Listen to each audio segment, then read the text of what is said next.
ताज्या मक्यापासून बनणारा हा नाश्ता जर तुम्ही ट्राय केला नसेल ना, तर एकदा नक्की ट्राय करून बघा. तर त्यासाठी मी ते एक ताजा मकाचे असे दाणे प्लेटमध्ये काढून घेतले. तर आता हे सर्वात आधी साईडला ठेवून घेऊ. तर आधी मी इथे पाऊण कप हा रवा घेतला आहे. रवा जाड आहे म्हणून मिक्सरच्या भांड्यामध्ये आपल्याला टाकून याला फिरवायचं आहे. तर सगळा रवा मी याच्यामध्ये टाकून घेतला आहे. यासोबतच आपण 3 चमचे बेसन पीठ घ्यायचं आहे. आता दोन्ही चांगलं याच्यामध्ये मिक्स करून फिरवलं ना, तर चांगलं एकजीव होईल म्हणून मी याच्यामध्ये दोन्ही सोबतच फिरवून घेते. आता एका बाउलमध्ये हे काढून घ्यायचं आहे. आता याच्यामध्ये अर्धा वाटी दही घेतलेला आहे. दही जास्त आंबट नाही आहे, पण जर दही आंबट असेल ना, तर अजून चांगली टेस्ट येते. आता थोडंसं पाणी घालून याला मिक्स करून घेऊया. तर अजिबात जास्त आपल्याला हे पातळ करायचं नाही आहे. थोडंसं घट्टसरच आपल्याला हे बॅटर तयार करून घ्यायचं आहे. तर बघा या पद्धतीने तयार करून घेतला आहे. आता हा रवा फुलल्यानंतर अजून थोडंसं घट्टसर होईल, म्हणून या पद्धतीने करून घ्यायचं. आता हे साईडला ठेवून घेऊ आणि त्याच मिक्सरच्या भांड्यामध्ये जे आपण 1 वाटी मक्याचे दाणे काढून घेतले होते ना, ते याच्यामध्ये टाकायचे. आता याच्यात पाणी न घालताच आपल्याला हे मिक्सरला फिरवून घ्यायचे आहे. खूप जास्त बारीक पेस्ट करायची नाही आहे. थोडंसं जाडसरच ठेवायचं आहे. तर आता इथे बघा या पद्धतीने मी जाडसर हे फिरवून घेतलं आहे. आता दुसरीकडे आपला रवा देखील आपण चेक करून घेऊया. तर इथे बघा रवा आपला मस्त असा फुलला आहे आणि हे बॅटर आहे ना थोडंसं घट्टसर झालेलं आहे. असंच बॅटर आपल्याला पाहिजे. आता आपण जे आपण मक्याची पेस्ट तयार करून घेतली होती ना, ते आपल्याला याच्यामध्ये घालायची आहे.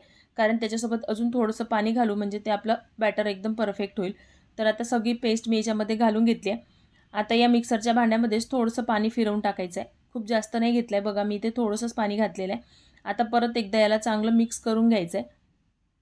तर याच्यामध्ये ना मक्याची टेस्ट आली पाहिजे, त्यासाठी मका थोडा जास्तच घ्यायचा म्हणजे चव खूप छान लागते. आता मी इथे 1 चमचा मिरचीची पेस्ट घेतलेली आहे. तुम्हाला वाटलंच तर तुम्ही बारीक चिरलेली हिरवी मिरची घालू शकता, नाहीतर चिली फ्लेक्ससुद्धा घालू शकता. चवीपुरतं मीठ घातलं आहे आणि 2 चमचे तेल घातलेलं आहे. अजिबात जास्त मसाले घालायची गरज नाही आहे. मस्त असा हलका-फुलका आणि टेस्टी हा नाश्ता तयार होतो. तर बघा आता हे बॅटर तयार झालं आहे. याच्यामध्ये मी 1 इनोचं पॅकेट टाकणार आहे.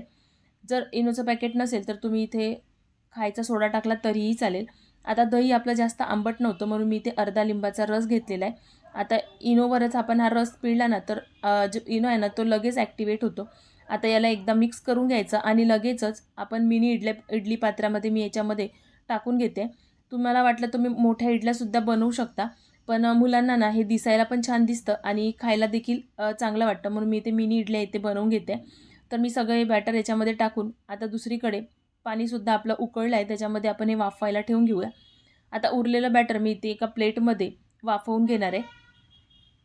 तर बघा सगळं बॅटर मी याच्यामध्ये टाकून घेतलं आहे. आता याच्यावरून थोडंसं लाल तिखट टाकून घेतलं आहे.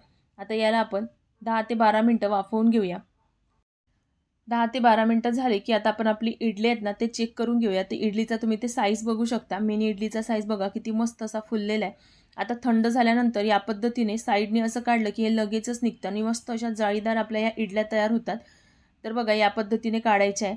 तर मस्त अशा सॉफ्ट आणि खायला तर अप्रतिम लागतात. तुम्ही या पद्धतीने नक्की ट्राय करून बघा.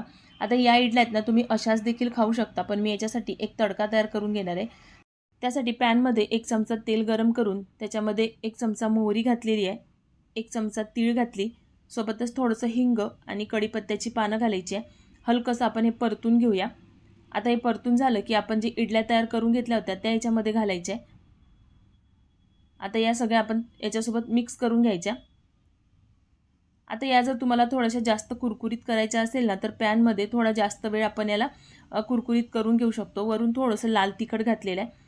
आता परत एकदा हे मिक्स करून घ्यायचे आणि मस्त अशा आपल्या ह्या मिनी इडली तयार झालेल्या आहे. तुम्ही एकदा या पद्धतीने नक्की ट्राय करून बघा. तुम्हाला ही रेसिपी कशी वाटली मला कमेंट बॉक्समध्ये नक्कीच सांगा. सोबतच तुम्ही माझी रेसिपी कुठल्या सिटीतून बघताय ते सुद्धा मला कमेंट बॉक्समध्ये कळवा. म्हणजे मला कळेल की तुम्ही माझ्यासोबत कुठून कुठून जुळले जात आहे. यासोबत खायसाठी मी मस्त अशी पुदिन्याची चटणी देखील बनवली आहे. तुम्ही साध्या केचपसोबत खाल्लं ना तरीही अप्रतिम लागणार. जर याआधी तुम्ही हा नाश्ता कधी बनवला नसेल ना, तर एकदा माझ्या सांगण्यावरून नक्कीच बनवून बघा. हा तुम्ही मुलांच्या टिफिनवर देखील बनवू शकता. मुलांना नक्कीच आवडेल.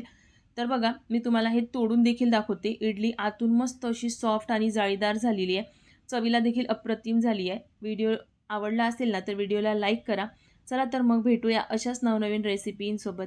Bye bye. Take care.